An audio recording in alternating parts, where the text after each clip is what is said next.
কাজ করে আমি নিউজ রেডি করছিলাম কিন্তু অফিস থেকে সেটি অ্যালাও করে নাই।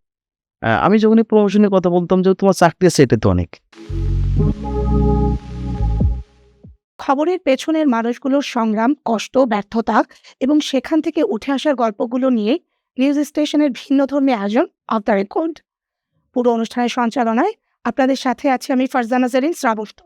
আমাদের আজকের অফ দ্য রেকর্ড অতিথি দৈনিক ইত্তেফাকের রাজনীতি ও নির্বাচন বিষয়ক সম্পাদক সাইদুর রহমান। অফ দ্য রেকর্ডে আপনাকে স্বাগত। কেমন আছেন ভাইয়া? জি, ধন্যবাদ। নিউজ স্টেশনের আজকের অনুষ্ঠানে যারা দেখছেন বা সবাইকে ধন্যবাদ জানাচ্ছি। যেহেতু নতুন একটি শো, আমি শুভকামনা জানাই যে এই প্রোগ্রামটি খুব জনপ্রিয় হোক এবং দেশ-বিদেশে আ যারা আমাদের দর্শক আছেন, ওনারা উপভোগ করুক, সেই শুভকামনা জানাই। ধন্যবাদ ভাইয়া। ভাইয়া, আপনি তো প্রায় ২২ বছর ধরে সাংবাদিকতা করছেন। আপনার সাংবাদিকতায় আসার জার্নিটা যদি আমাদেরকে একটু শোনাতেন। হ্যাঁ, দেখেন যে আমি আ কা আসলে সাংবাদিক হবো আমি এটা কখনো কল্পনা করি নাই। আমার ভাবনার ভিতরে কখনো ছিল না। আমি যখন ইন্টারমিডিয়েটে পড়ি, আ সেটি সম্ভবত ২০০০ সালের ঘটনা। আমি একদিন আমার বড় মামা, উনি সরকারি চাকরি করতেন। আমি আসলে ইন্টারমিডিয়েটে পড়াশোনা করেছি আমার মামার বাড়িতে থেকে, মামার বাসা। তো মামা সাধারণত উনি শুক্রবার বা বৃহস্পতিবার রাতে আসতেন। উনি হঠাৎ করে আমাকে জিজ্ঞাসা করল যে, "তুমি কি করবা? তোমার ভবিষ্যৎ প্ল্যানিং?" তো আমি তখন মূল টার্গেট যে আমি সরকারি বিসিএস ক্যাডার হবো অথবা ব্যাংকার। কারণ আমাদের সাধারণত গ্রামগঞ্জের যে ভাবনাটা থাকে, সবাই চায় যে সরকারি চাকরিজীবী কিংবা ব্যাংকার বা বিভিন্ন সেক্টরে যায়। তখন আমার মামা একটা কথা বলল যে, "তুমি এক এক একটা পেশা আছে বাংলাদেশে খুবই ভালো। কিন্তু আমাদের গ্রামগঞ্জ থেকে বা মফস্বল থেকে এ সাধারণত এই পেশাটা নিতে চায় না সবাই। তুমি সাংবাদিক হতে পারো। যদি সাংবাদিকতা করো তাহলে তুমি দেশ-বিদেশ ঘুরতে পারবা বাহ! এবং তোমার অভিজ্ঞতা হবে অনেক।" তো আমার মাথার ভিতরে তখন আ মা আসলো যে আমি সাংবাদিক হব। কিন্তু কিভাবে হব? মানে এ ধরনের কোনো প্ল্যানিং আমার ছিল না।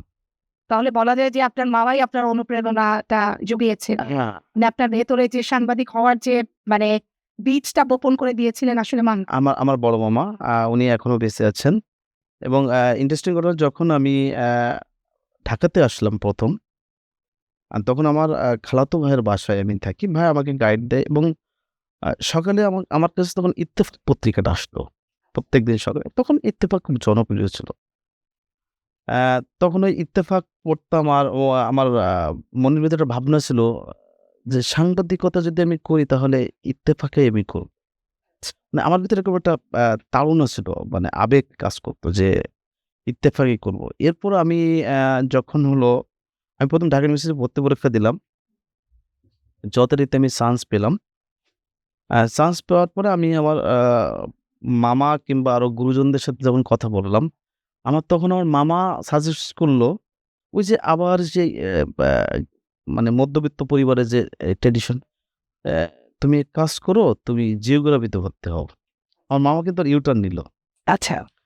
এরপর আমি আমার আরো যারা আমার আমার খালাতো ভাইয়া বা আমার ইউনিভার্সিটির এক বড় ভাই আছে টিচার। উনিও বলল যে, "তুমি জিওগ্রাফিতে ভর্তি হও।" তো আমি ১ম হলো জিওগ্রাফিতে ভর্তি হলাম। আমার হল পড়ছিল হলো এফ রহমান। আর জিওগ্রাফিটা ছিল হলো যে আপনার এনএক্স ভবন, মানে আপনার হলো যে শহীদ মিনার। জি। তো আমার লম্বা সময় যাতায়াতটা খুব ডিস্টার্ব হয়ে যেত। তখন আমার আম্মা আমাকে একটা বাইসাইকেল কিনে দিল। আমি বাইসাইকেলে যাতায়াত করি এবং জিওগ্রাফিতে বড়, বড় খাতা ছিল। এগুলো নিয়ে আমার খুব মানে ছবি-টবি ড্রইং, আঁকার বোধহয় অনেক হ্যাঁ, বিষয়-টিষয় খুব থাকে। ড্রইং তো ছিল। হুম, হুম। তা আমার কাছে এটা মানে খুব মনে টানে না। হঠাৎ করে মাইগ্রেশন আমাদের ইউনিভার্সিটির সিস্টেম ছিল যে ১ বা ২ মাস পর একটা মাইগ্রেশন অফার থাকতো। তখন মাইগ্রেশনের সুযোগ আসলো তখন আমি কাউকে না জানিয়ে আমি ফ্যামিলি কাউকে বলি নাই। আচ্ছা, আমি ব্যক্তিগতভাবে আমি মাইগ্রেশন করে ফেললাম এবং জার্নালিজম ডিপার্টমেন্টে চলে আসলাম। আমার ফ্যামিলিতে কেউই জানে না যে আমি আমি জিওগ্রাফি থেকে আমি জার্নালিজমে চলে আসছি। আচ্ছা, আচ্ছা।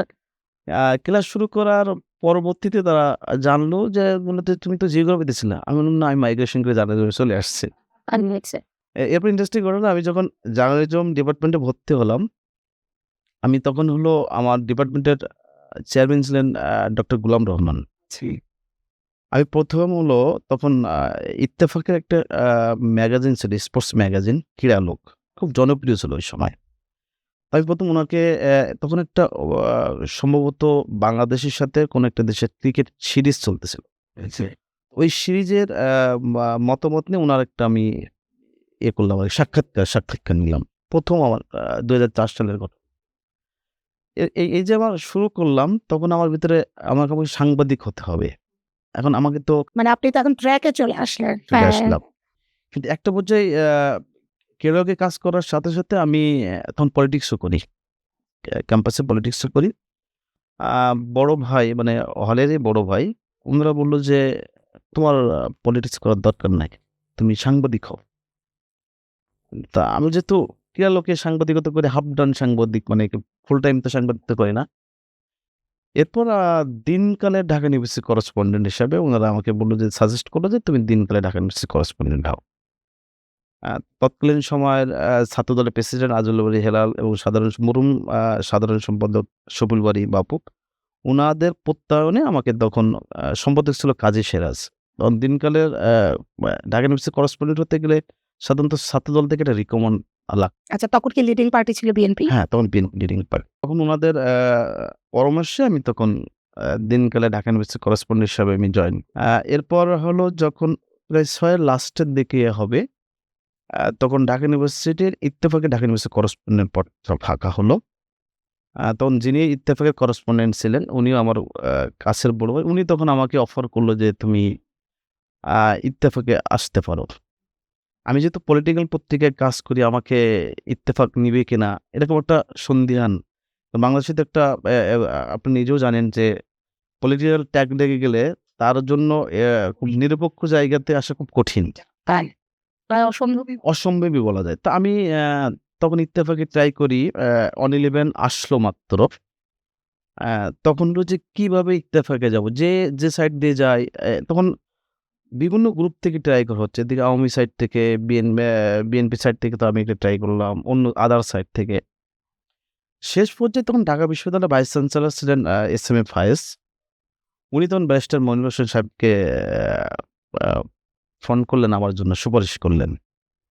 এরপর আমি ইত্তেফাকে জয়েন করলাম। এই যে সাংবাদিকতা আমার শুরু হলো। আস্তে, আমি আমার মূল ট্র্যাকে উঠলাম আরকি।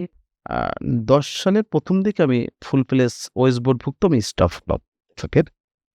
তখন তখন তো আওয়ামী লীগ ক্ষমতায় আসলো। জি। এরপর আমাকে আমাদের ইলেকশন কমিশনে যিনি বিট করতেন, উনি হঠাৎ করে ইত্তেফাক থেকে সুইচ করে অন্য একটা হাউজে গেছেন। তখন আমার অপশনটা চলে আসলো। আমি ইলেকশন কমিশন শুরু করলাম। খুব লম্বা সময় যে ২০১৪ ৫ই জানুয়ারি, ২০১৮ ৩০শে ডিসেম্বর, ২০২৪ এর ৭ই জানুয়ারি ৩ টি বিতর্কিত নির্বাচন আসলে আমাদের চোখের সামনে দিয়ে হয়েছে এবং আমরা এই সময়ের যে নিপীড়নগুলো ছিল, এই সময়ের যে কষ্ট, এই সময়ের যে যাতনাগুলো ছিল আমাদের, এগুলো আসলে প্রকাশ করার মতো না। এমনও কিছু ঘটনা আছে, আ সেটি যদি বলি যে মাঝে রাতে আমাদের চোখ দিয়ে পানি পড়তো। যে এত অনিয়ম, এত মানে সীমাহীন আ অনাচার যেগুলো আমরা লিখতে পারতাম না কোনোভাবেই। এটা তো ধরেন সাংবাদিক হিসেবে অনেক আমার বড় একটা মানে চ্যালেঞ্জ। খুবই আপনি প্যারাদায়ক। দেখছেন বাট নিউজ করতে পারছেন না। নিউজ করার মধ্যে এরকম কি ভাইয়া কখনো হয়েছে যে মানে আপনি নিউজ একটা নিয়ে এসেছেন, রেডি করেছেন, আপনার নিউজটা বন্ধ করে দিল? আমার অসংখ্য ঘটনা আছে এরকম। সো আমি বিশাল নিউজ আমার একটা ঘটনা মনে পড়ে। একটা প্রজেক্ট থেকে আমি তখন ইলেকশন রিপোর্টিং এর বাইরে একটা রিপোর্টিং করলাম। আ তখনকার প্রতিমন্ত্রী আইসিটি প্রতিমন্ত্রী ইয়াফিজ ওসমানকে নিয়ে আমি একটা বড় একটা হিস্ট্রি জমা দিয়েছিলাম অফিসে। পরে হিস্ট্রিটা আসে নাই। এরপর হলো ইলেকশন কমিশনের সফটওয়্যারটা বেসিক্যালি অ্যা সাপ্লাই করতে হলো টাইগার আইটি নামে একটা প্রতিষ্ঠান। তো এই টাইগার আইটি হলো যে ইলেকশন কমিশনের বলা যায় যে পুরা বা মানে নিয়ন্ত্রণটা তাদের কাছে সফটওয়্যার নিয়ন্ত্রণটা তাদের হাতে ছিল। তো এটা নিয়ে আমি মানে দীর্ঘদিন কাজ করে আমি নিউজ রেডি করছিলাম কিন্তু অফিস থেকে সেটি অ্যালাও করে না। এরকম অনেক ঘটনা আছে যে রিপোর্টগুলো আমরা করতে পারি নাই। মানে এটি যদি এটিও মানে বর্ণনা করে আমি শেষ করতে পারব। মানে এগুলো একটা আসলে কষ্টের জায়গা। মানে কষ্ট যে এত কারণ হলো কি পরিশ্রম আমি করে একজন সাংবাদিকের কাছে হলো যে আসলে একটা সংবাদ হলো একটা সন্তানের মতো।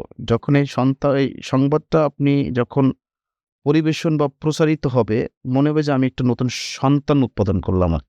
আসলে একটা মানে একটা মানে উত্তেজনা আমার মনে হয় কাজ যে এই করত। মোহটার জন্যই আমরা বোধহয় সাংবাদিকরা মানে কাজ করে যাচ্ছি। না, কারণ অবশ্যই। অনেক ক্রাইসিস আছে। আমরা দেখা যাচ্ছে যে ছুটি-ছাটা নাই, দিন-রাত নাই, কাজ করছি আমরা, তাই না? কিন্তু মানে দিন শেষে যখন নিজের একটা প্রোডাকশন যায়, সেটা স্টোরি হোক বা কোনো স্পেশাল স্টোরি হোক বা ডেইলি স্টোরি হোক, তখন কিন্তু মনে হয় যে না মানে এখানেই আমার প্রাপ্তি। ধরুন বেসিক সাংবাদিকতার যে জায়গা বলেন বাংলাদেশের, তাহলে হলো যে প্রিন্ট মিডিয়া। কারণ প্রিন্ট মিডিয়াতে আপনি এত গভীরে সাংবাদিকতা আসলে অন্য কোনো মিডিয়াতে আপনি পারবেন না। আপনি ইচ্ছা করলে সাংবাদিকতার বলা যায় যে একেবারে নারী নক্ষত্র, যে আমি গভীরে যদি যেতে চান, তো অবশ্যই আপনাকে প্রিন্টে কাজ করতে হচ্ছে। এটার বিকল্প নাই।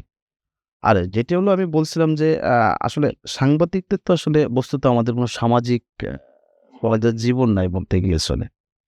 আমার এমনও ঘটনা আমার মনে পড়ে যে আমার আমার যেমন আমার মিসেস বা আমার সন্তানের সাথে ২-৩ দিন যাবত আমার দেখা হয় নাই। এরকমও রেকর্ড আছে।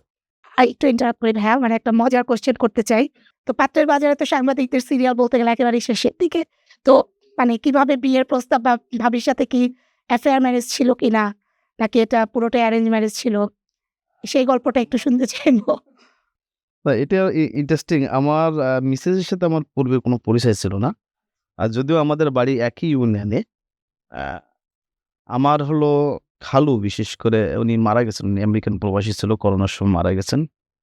তো উনি হঠাৎ করে আমাকে ডাকলেন আমার বোনের বাসাতে ঢাকাতেই। বলল যে, "আমি তোমার জন্য একটা মেয়ে দেখছি।" তা আমি বললাম যে, "আমি এখন বিয়ে করব না। আমি আরেকটু সময় নিব, বিয়ে আরো একটু পরে।" তো বলল, "না, তোমাকে বিয়ে করতে হবে।" একেবারে ফোর্স করে বলা যায়। চাচী, খালা, আমার আম্মাকে নিয়ে আমি দেখতে গেলাম। আমার মিসেসকে যাকে আমি বিয়ে করলাম। তা আমি সাংবাদিক এই পরিচয়টা না উনার আমার মিসেস পক্ষের আত্মীয়স্বজন ১ম দিকে খুব আনইজি যে সাংবাদিক আসলে ছেলে সেলারি পায় কিনা বা কি করে? মানে ছেলে আসলে কি করে? মানে এখনো কিন্তু আমাদের বাংলাদেশের সাংবাদিকতায় দেখবেন যে ছেলে কি করে? সাংবাদিক। এর বাড়ি কি করে? মানে আমি যে সাংবাদিক পেশা বা এটা যে চাকরি, এটা কিন্তু এখন মিন করে না। এটা হলো যে আমাদের গ্রামগঞ্জের বাস্তবতাই। তা আমিও এরকম ধরনের ক্রাইসিস এ পড়ে গেছি যে ছেলে সাংবাদিক, সাংবাদিকতা আসলে কত টাকা সেলারি পায়? বা আমি আদৌ সেলারি পাই কেন? আমি নিজেও তখন একটু বিব্রত আরকি। তা ইন্টারেস্টিং ঘটনা হলো যে আমার মিসেসের ছোট চাচা, উনি ঢাকা ইউনিভার্সিটিতে পড়াশুনো করতেন। উনি তখন আমাকে বলল যে, "না, আমি ছেলেকে চিনি। ও ভালো এবং স্যালারিও মোটামুটি যা পাই ভালো। তোমরা বিয়ে দিতে পারো।" তখন তার ক্লিয়ারেন্স দেওয়ার পরে ইভেন আমার মিসেসের ছোট মামা, উনি আবার আসলো আমার অফিস দেখতে। যে আসলে আমি চাকরি করি কিনা বা আমার স্টেশন আছে কিনা, এটা আমাকে দেখতে আসলো। তো উনি মোটামুটি দেখে সন্তুষ্ট হলো। তারপর আমার যথারীতি আমাদের বিয়ে-শাদী এবং অ্যারেঞ্জ ম্যারেজ যেটা বলা হয় যে পারিবারিকভাবে অ্যা তখন বিয়ে-শাদী হলো আরকি। তো বিয়ের বিষয়টা উতরে গেলেন। হ্যাঁ, বিয়েটা তো আমি উতরে গেলাম অনেক কষ্টে আরকি। মানে খুবই ভয়ে ছিলাম যে আসলে সাংবাদিক হিসেবে বিয়ে করতে পারবো কি না? তো এখন এখন যেটা জানতে চাই যে বিয়েটা উতরে যাওয়ার পরে মানে সংসার জীবনটা মানে কিভাবে চলছে? কারণ হচ্ছে গিয়ে ওই যে বললাম যে সাংবাদিকদের কোনো দিন নাই, রাত নাই, এমার্জেন্সিতে কোনো ডে অফ নাই। এরকম কি কখনো হয়েছে কিনা যে ভাবি বাচ্চাদের নিয়ে কোথাও যাবেন, ভাবি বাচ্চাদের নিয়ে রেডি হয়ে বসে আছে, বাট আপনার কোনো খবর নাই? না, আমি বিয়ে করার পরে একটা ঘটনা আছে। বিয়ে করার পরে সাধারণত আমাদের এলাকার একটা ভাষা আছে যে ১০ বদন বলে আরকি। মানে আমার ঘটনাটা হলো যে আমি আমার বিয়ে করে তো মিসেসকে নিয়ে আসলাম। মিসেসের সাথে মানে তার সম্ভবত চাচা এসে আমাদেরকে নিয়ে গেল। আচ্ছা।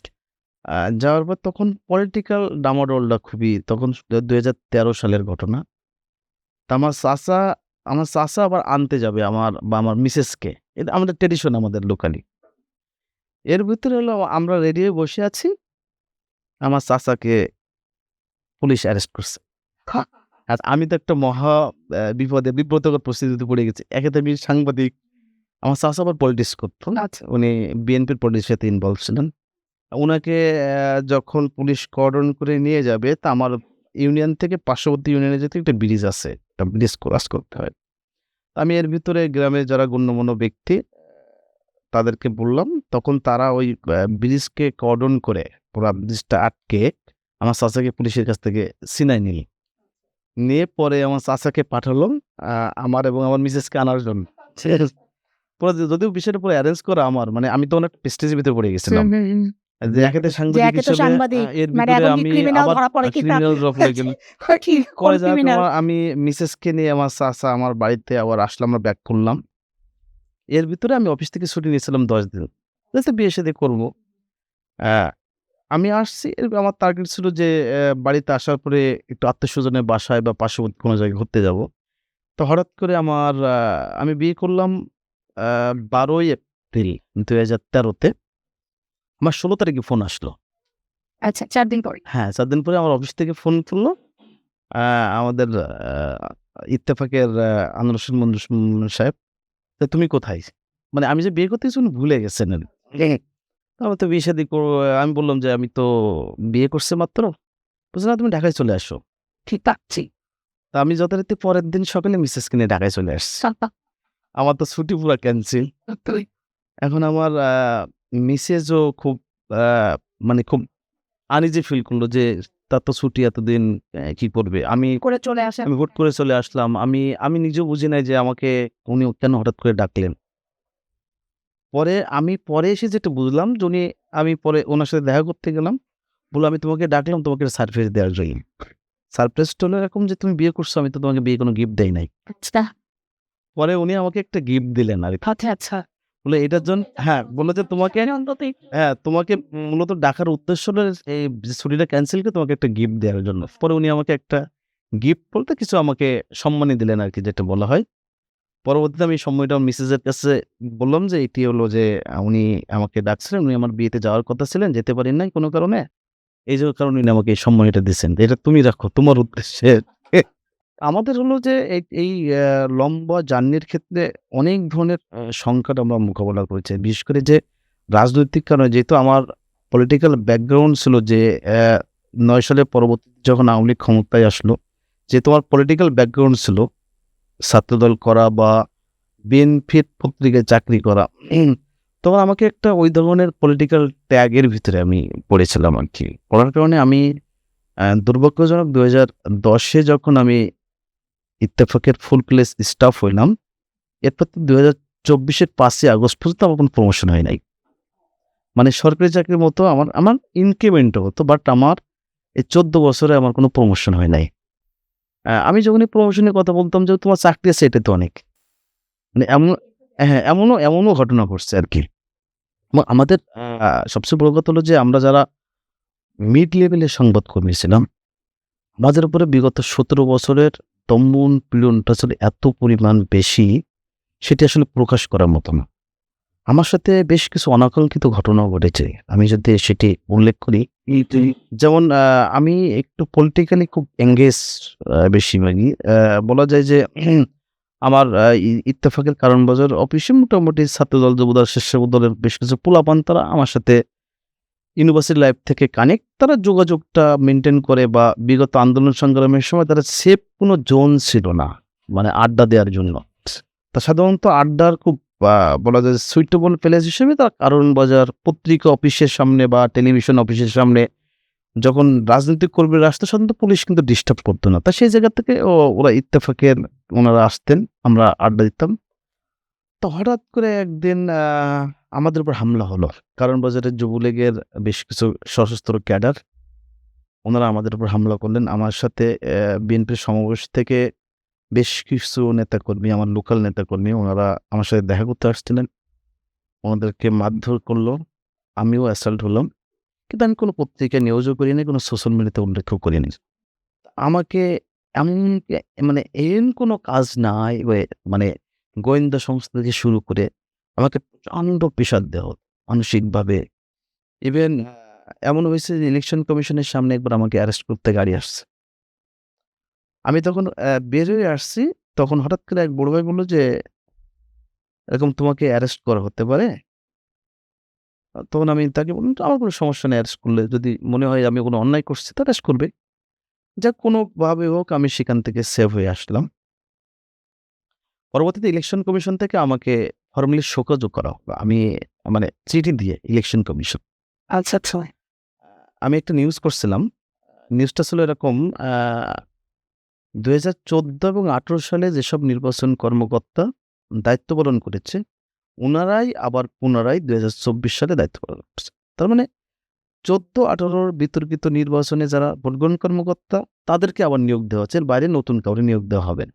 আবারও সেটি হ্যাঁ, এবং এই নিয়োগ প্রক্রিয়ার সাথে জড়িত হলো ডিজিএফআই, এনএসআই এবং প্রশাসনের লোকজন। আমার নিউজটা এরকম, এবং ওখানে হলো আমার এভিডেন্স ছিল হলো যে এটা একটা ফরমালি চিঠি দেওয়া হয়েছিল। খুব গোপনীয় চিঠি। আচ্ছা কিছু কর্মকর্তা চিঠিগুলো আমাকে দিয়ে দিয়েছিলেন যে এই ঘটনা দেখো যে ইলেকশনের নগ্নতা কারে বলে। তা আমার কাছে চিঠি ছিল যথারীতি।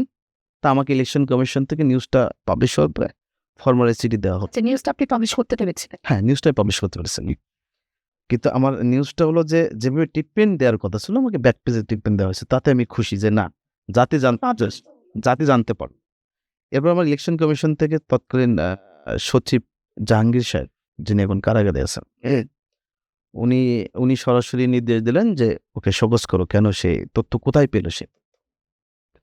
আমাকে কমিশন থেকে শোকজ করা হলো যে আপনাকে আগামী 3 কার্য দিবসের ভিতরে এই তথ্য কোথায় পেলেন সেটা আপনাকে জানাতে বলা হয়েছে, নতুবা আপনার বিরুদ্ধে আইনানুগ ব্যবস্থা গ্রহণ করা হবে। আমি তখন আমি বেশ কয়েকজন সিনিয়রের সাথে আলাপ করলাম। তখন আমি দেখলাম যে হাইকোর্টের বেশ কিছু অর্ডার আছে। অর্ডারগুলো এরকম যে কোনো সাংবাদিক তার সোর্স প্রকাশ করতে বাধ্য নয়, এরকম বেশ কিছু আদেশ আছে। আমি আমার অফিসের সাথে আলোচনা করলাম যে চিঠিটা দেওয়া হয়েছিল সম্পাদক বরাবর। সম্পাদক আমাকে চিঠিটা দিয়েছে, তা জবাবটা আমারই দেওয়ার কথা। তখন আমি একটা জবাব লিখলাম ইলেকশন কমিশন। এবং রিপোর্টটা কি আপনার বাইরে গিয়েছে? হ্যাঁ, আমার বাইরে গেছে।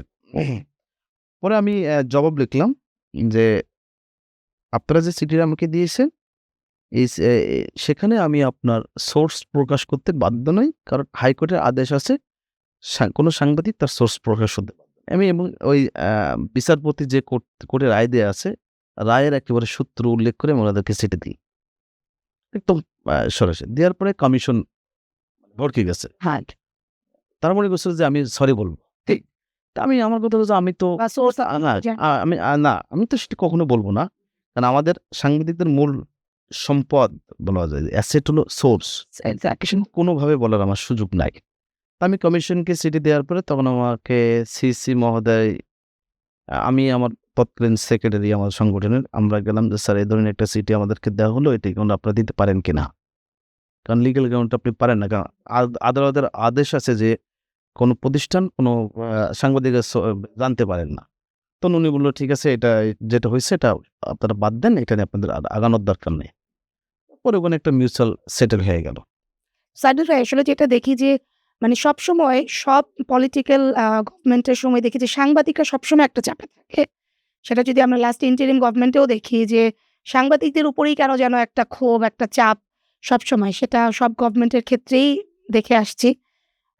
তো জানি না যে ভবিষ্যতে কি হবে। বাট আপনার কাছে আমার জানতে চাওয়া যে মানে এখন যারা মানে সাংবাদিকতা পড়ছে বা যারা ভবিষ্যতে আসতে চাচ্ছে এই পেশায়, তাদের জন্য আপনার আসলে সাজেশনটা কি থাকবে? মানে আপনি তো অনেক কিছু এই যে বললেন যে অনেক কিছু ফেস করেছেন। মানে ওইখান থেকে আপনি আবার সেখান থেকে সেটাকে ওভারকাম করেও এসেছেন। নতুনদের জন্য আপনার কি সাজেশন আসলে থাকবে? হলো কি, আমি আপনাকে বলি আমাদের সাংবাদিকতার এই যে প্রতিবন্ধকতাগুলো, এগুলো কখন তৈরি হয় জানেন? যখন হলো একটি দেশে গণতন্ত্র থাকে না, নির্বাচন ব্যবস্থাপনা ধ্বংস হয়ে যায়, সুশাসন থাকে না, তখন কিন্তু মূলত আমাদের নানান ক্রাইসিস তৈরি হয় সাংবাদিকতার। আমরা যদি 17 বছরের পুরা হিস্ট্রিগুলো দেখি, তাহলে আপনি দেখবেন যে আমরা কিন্তু সঠিকভাবে সাংবাদিকতা করতে পারি না। আমি মনে করি যে বর্তমান প্রধানমন্ত্রী তারেক রহমান উনি ক্ষমতাসীন হওয়ার পরে আমরা যে জিনিসটি খেয়াল করলাম যে গত 1.5 মাসে বাংলাদেশে একটি উল্লেখযোগ্য যে পরিবর্তনের ধারায় যাবে, সেটির কিন্তু উনি বেশ কিছু দৃষ্টান্ত রেখেছেন। যেমন আমরা যদি বলি যে বাংলাদেশের কোনো সরকার আজ পর্যন্ত কিন্তু প্রতিশ্রুতি দেওয়ার পরে বাস্তবায়ন করার রেওয়াজ কিন্তু নাই এত দ্রুত সময়ে। যেমন দেখেন যে তারেক রহমান যখন উনি ওনার নির্বাচনী জনসভাগুলোতে যে ধরনের বক্তৃতা দিয়েছিলেন, প্রতিশ্রুতি যে ফ্যামিলি কার্ড, কৃষক কার্ড, হেলথ কার্ড, ইমাম মুয়াজ্জিমদের জন্য যে ভাতা, তারপরে প্রবাসীদের যে মওকুফ, এই যে প্রতিশ্রুতিগুলো ওনার ছিল এত শর্ট টাইমের ভিতরে, মাত্র সরকারের বয়স প্রায় 1.5 মাস। 1.5 মাসের ভিতরে বেশ কিছু দাবি কিন্তু ইতিমধ্যে বাস্তবায়ন করেছেন। এবং এখনো পর্যন্ত বলা যায় যে বাংলাদেশের একটা মুক্ত সাংবাদিকতা একটা জায়গা তৈরি হয়েছে। কিন্তু মূল সমস্যার জায়গাগুলো যে আপনি যদি সাংবাদিকদের অবাধ স্বাধীনতা দেন, সেটারই একটা আবার কুফল আছে। আবার যদি মনে করেন যে আপনি নিয়ন্ত্রণ সাংবাদিকতা করেন, সেটিরও আরেকটা দিক আছে। আমাদের সমস্যা হলো যে মাঝে, মাঝে না, মাঝামাঝি অবস্থা না। এখানে আমাদের মূল জায়গাগুলো হচ্ছে আমাদের সাংবাদিকতা পেশাটি আসলে পেশাদারিত্বের প্রচণ্ড ঘাটতি। এবং সাংবাদিকতার মূল জায়গাটা হলো যে পেশাদারিত্বের ঘাটতির মূল কারণ হলো যে আমাদের প্রতিষ্ঠানগুলো এখনো গড়ে ওঠে নাই।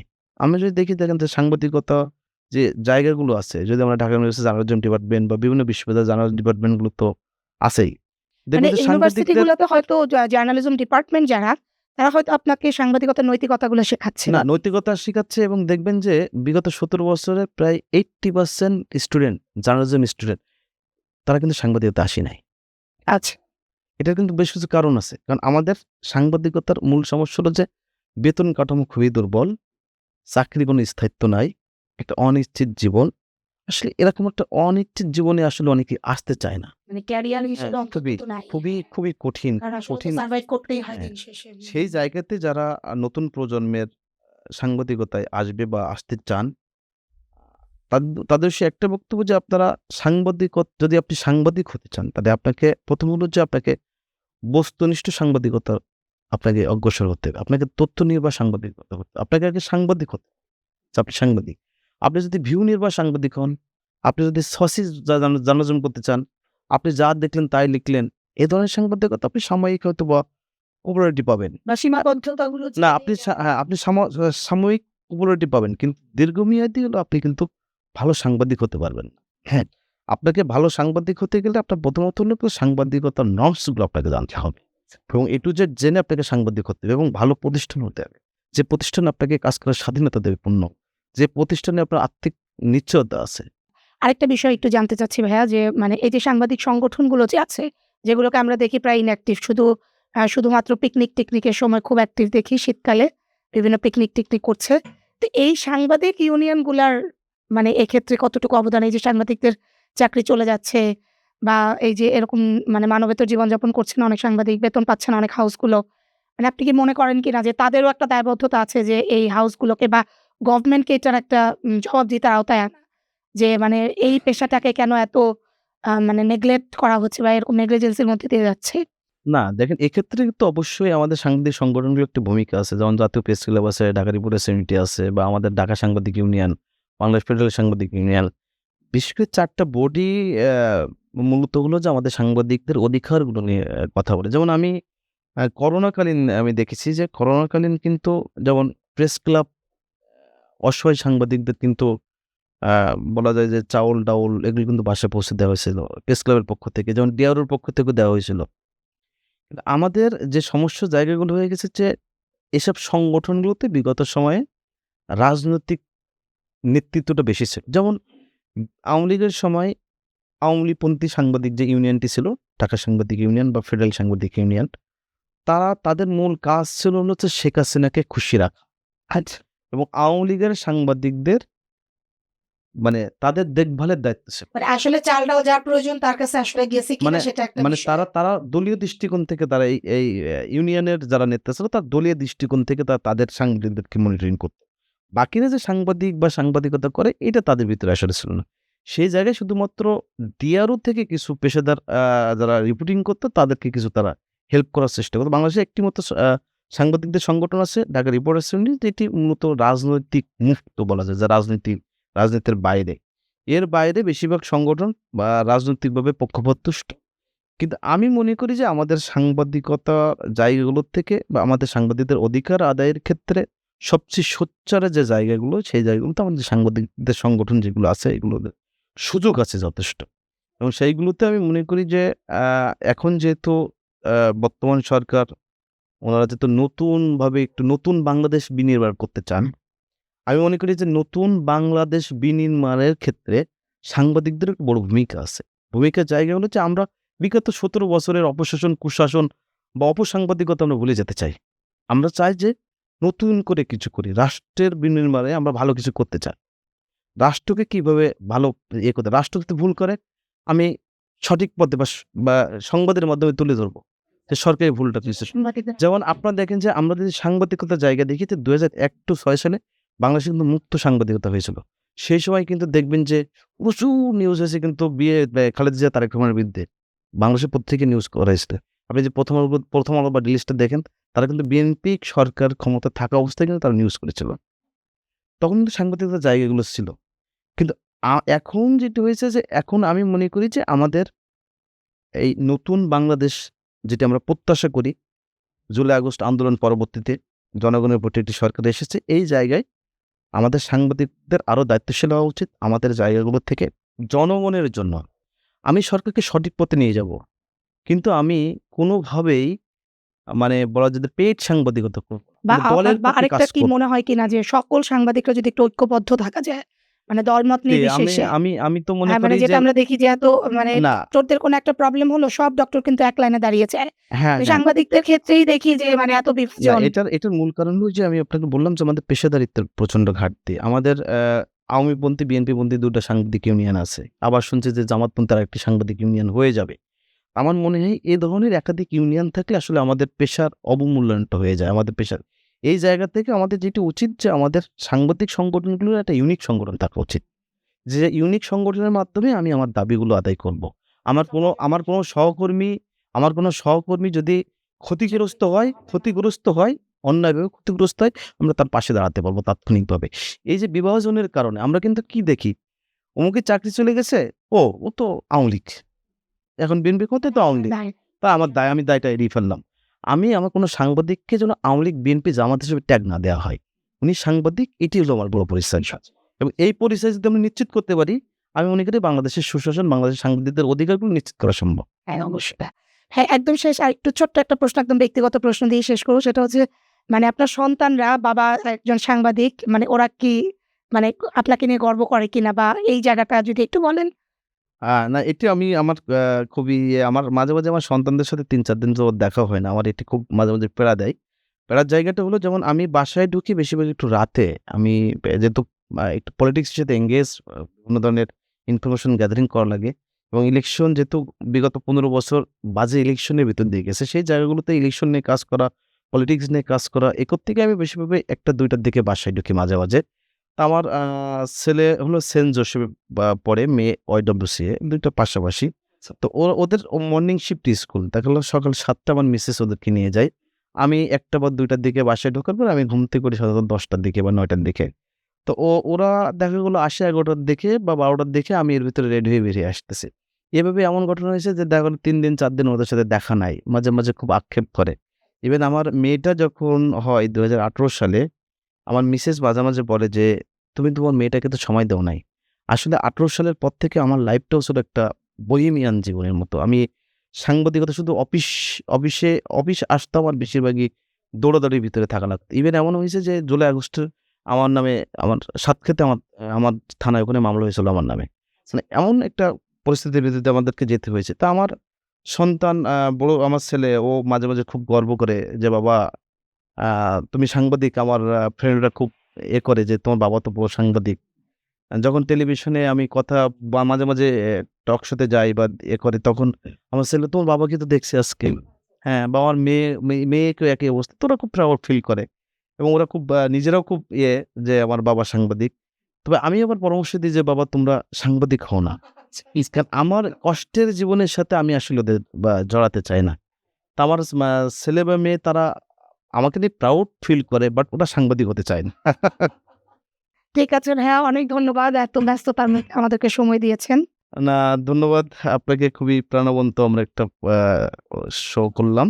আ ইনশাআল্লাহ আগামীতে আরো ভালো কিছু আপনারা উপহার দেবেন, সে প্রত্যাশা রইল। ধন্যবাদ সকল। প্রতিটি সাফল্যের পেছনেই থাকে এমন অজস্র না বলা কষ্টের গল্প। যারা স্বপ্ন দেখছেন, যারা লড়াই করছেন, তাদের জন্য এই গল্প একটুখানি আলো হোক। আমি ফারজানা জেরিন শ্রাবন্ত আজকের মতো বিদায় নিচ্ছি। আগামী পর্বে আবারও শুনবো খবরের পেছনের কারোর এমন অজানা গল্প। ততদিন ভালো থাকুন, সুস্থ থাকুন। আর হ্যাঁ, অবশ্যই নিউজ স্টেশনের সাথেই থাকুন।